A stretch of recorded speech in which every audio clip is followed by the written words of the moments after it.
Creature Dev Blog number 3 just released, and we have a lot of information to unpack, so I'm actually going to start with pricing and pre-orders. So PlayStation pre-orders are going to be available on August 25th, 2022. And if you buy or pre-order Session on any platform, so PC, Xbox, PlayStation, before September 22nd, they're going to be getting this DLC pack, which includes a couple of t-shirts and sweatshirts and a few boards, and obviously the base game. Anybody that has the game right now is going to be getting this DLC pack for free. So moving on to the pricing of the game price will be increasing to meet the standard price of a full PC game at launch. Standard edition is going to be $39.99 USD, and deluxe edition is going to be $49.99 USD. $10 difference, but this is what you get for that deluxe edition. So alongside the base game, we're going to be getting Beatrice Skate Park. You may remember this was a modded map made by Team Emu, and then Team Emu got picked up by Creature Studios, and now they work for them. And if you've been following the game for a long time, or you were a backer of the Kickstarter, you may remember this hangar area. This map was actually given to the backers of the Kickstarter, and we haven't seen it in the game since. The Creature Park that's at the Brooklyn Banks is actually roughly based on this layout of the park, but it's great to see that we're finally going to be getting this park back into the game. So the hangar map was updated to version 1 standards and converted to be partially editable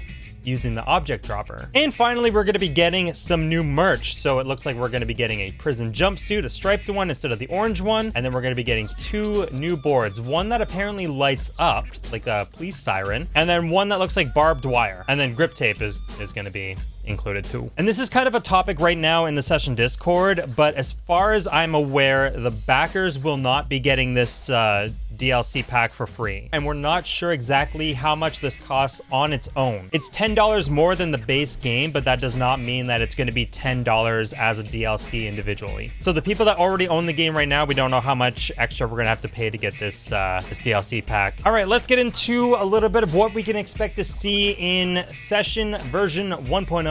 Skate roster, 4 skaters still to be announced, including sponsors and unique missions. So far, they've announced Jameer Brown and Louis Barletta, but they haven't shown those characters yet. However, they did recently announce another new skater, and they did show that character within the game, Annie Guglia, and alongside that, we got the announcement of Meow Skateboards being in the game. They've also announced the following board brands being in the game: DGK, Element, Flip, and Jart. As you may know, there's going to be a new city added to 1.0, and we're not sure which city that is, but it seems like at Gamescom, they're going to be revealing it. And Gamescom is very soon. That's between August 24th and August 28th. So sometime in between there, that's where we're going to be seeing some new teases for Session. So it says the final destination in the USA, ...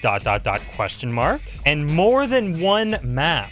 All right, so for the gameplay, this is where it gets a little bit interesting. True stance cleanup and grind system overhaul. Now, Donovan actually went over all this in the Discord, kind of breaking down what that means. But what I'm going to do is I'm going to show you exactly what that means. All right, so for this example, I'm going to start with doing a 5-0. So 5-0, my back foot stick is going to be down. And if I wanted to do something like a front 180 to fakie 5-0, my back foot stick was down too, as if I never rotated. However, if I was to do a fakie 5-0 this way, that same foot input is pushing up instead. And the same thing for a 180 nose grind. My front foot stick was up. However, if I did the exact same kind of grind but started switch, that same input is going to be down instead. So what they're changing it to is after you do the 180, you're going to have to do that other input, which is actually already possible to do in the game right now, as proved by my trick. However, the issue with this is you can't do tricks out of it. So if I 180 into this and then do the input with it up, I'm not going to be able to pop out no matter what I do. So that's where the issue comes in for this version. So they want to make it as if your input was going to be switched. So like this is proper switch input, as if I was coming up and doing a switch crook. That's.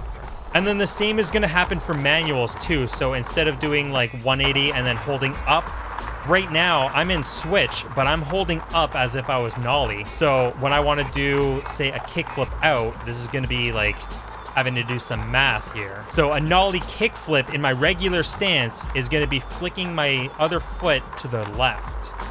So if I wanted to do a nollie kickflip, probably not going to land it, but Oh, well, but I flicked it that way. However, if I was doing this exact same thing from switch, you see my back foot stick is down. That same stick that I just had that was up. And a kickflip now is going to be flicking my other stick over to, hang on, over to the right. It is kind of still possible to do that in this version. Like I can still do exactly what they want to change it to in this version, and I can still pop out too. So that's what they want to do, is actually make it so you have to input your switch stance after doing a 180, so that like your next trick is actually going to make sense. Like if I wanted to do scoop there, I actually scoop it the proper way. So for 180 nose grind, I'll actually have to input for like a switch 5-0, so that the flip out actually makes sense. Instead of if I was to do like a 180 nose grind like this, and then want to kick flip out, or double flip apparently, I flicked my stick over as if I was going to do a switch heel, but it did a kickflip because my controls didn't switch over to being the other stance. I hope you understand what I'm saying. Powerslides cleanup. So if you've been following their social media, you'll see that they've posted Powerslide teases. So like how the new Powerslides work, you can go to fakie, or you can actually shift your weight over to the back foot or front foot and get into like a Powerslide blunt, which is how I believe they're doing the lip tricks. So lip tricks shipping at alpha and completed through patches. Seems like lip tricks are still going to kind of be like in the testing phase for 1.0, and they're going to complete it over time through patches. But it does look like it's already working pretty well, because remember that clip I showed you at the very start of this video of the guy doing like the 180 to fakie 5-0 to fakie? And it seems like how they did that was they did a power slide and then used the trigger to turn the body a little bit,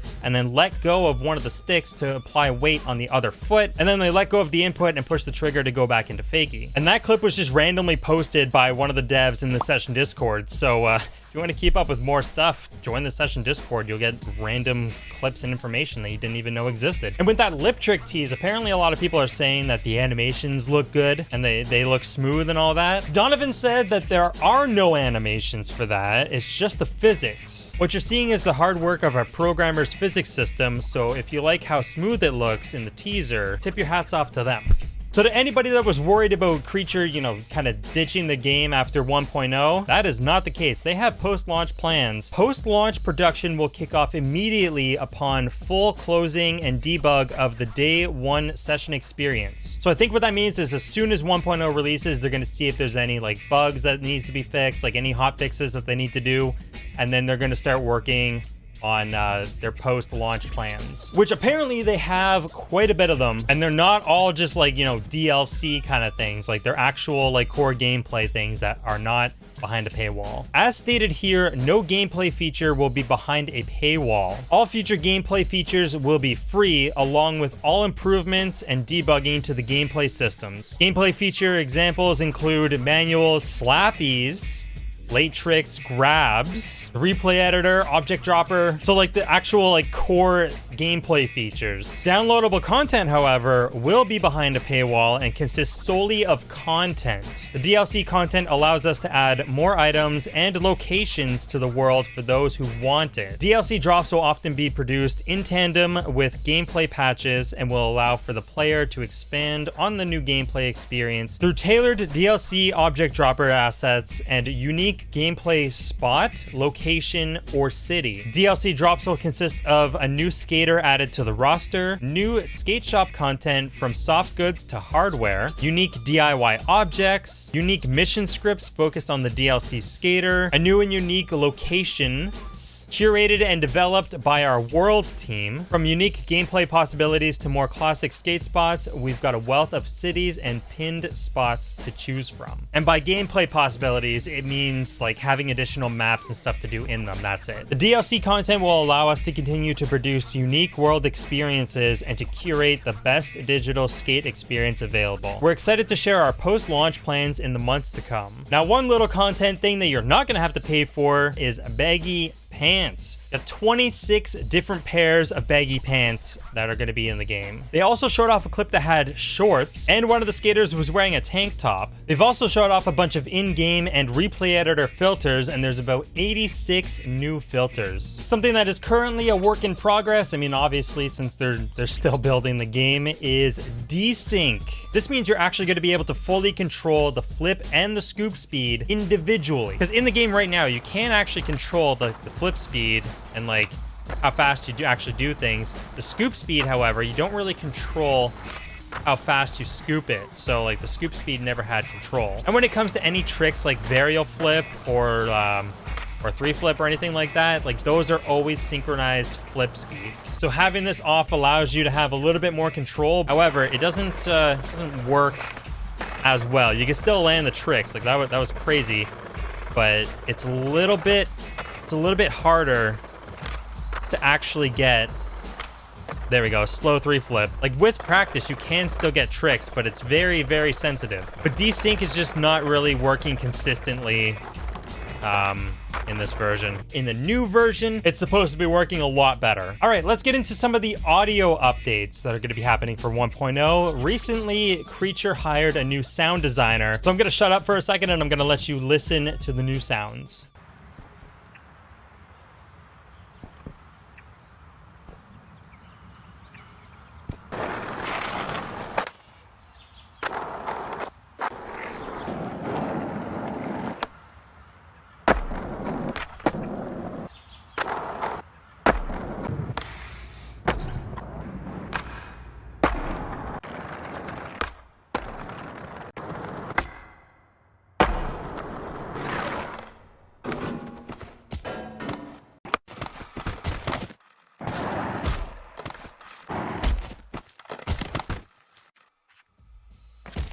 Donovan gave us a big list of some of the things that are changing in the audio. So there's now height detection. Larger drops cause stronger impact sounds for different heights. Dynamic grinds. When grinding, your board now has 3 points of contact: board, trucks, and wheels. Each part has its own in, loop, out sounds. No singular audio, for example, Smith, but instead audio for how your board components are touching. Audio will also change mid-grind depending on which parts are touching and not touching. So if you're doing a Smith on the rail, you're going to hear a little bit of the board touching the rail, the trucks on the rail, and if you're like angled just right, you could hear the wheels on the rail. Body impacts, which I just showed you guys. Skaters' body and head now have collision sounds layered with physical material sounds. Cars, metal, concrete, fences, you know, all that stuff.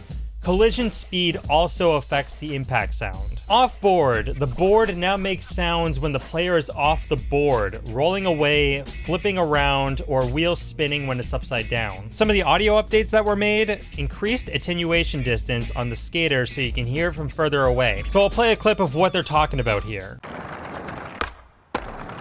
And this is how far away the camera was. So like even if the camera's really far away, you're still going to be able to hear the skater. I guess they got a really good shotgun microphone. New UI sounds, new skating sounds, new grind sounds, speed sensitive sounds, grinding faster or slower, and actions with speed will change the pitch of your audio. Reverb pass, which I showed you in the underground parking, and lots of mixes. I'm going to quickly go over a couple of things in the dev blog 2 that I didn't make a video about. Now keep in mind, these notes are from the end of June, and we're in August now. Navigation. Onboard navigation continues to be improved with iterations in transitions and bales. Physics animation is helping improve the flow of skating, making it feel more natural for a majority of cases. However, we still have some bugs we're working on, aiming to find the balance of flow and quality. Changes to ground detection when in the air have greatly improved the ability to air to fakie in ramp, and generally stay in transition on minis and slopes, as well as improving our air outs and transitions out of banks or angles less than 90 degrees. Big drop landing is being revisited and debugged to ensure it adds the right type of challenge to the skate experience. And they did show a little clip of the big drop landing and like what happens when you don't actually do an input. Trick detection for grinds have been overhauled, improving the overall feedback and accuracy of the trick display system. This includes the ability to stay in a grind and continue through a curved ledge or rail. Trick detection further improves mission playthroughs as well as all challenge types. Historical challenges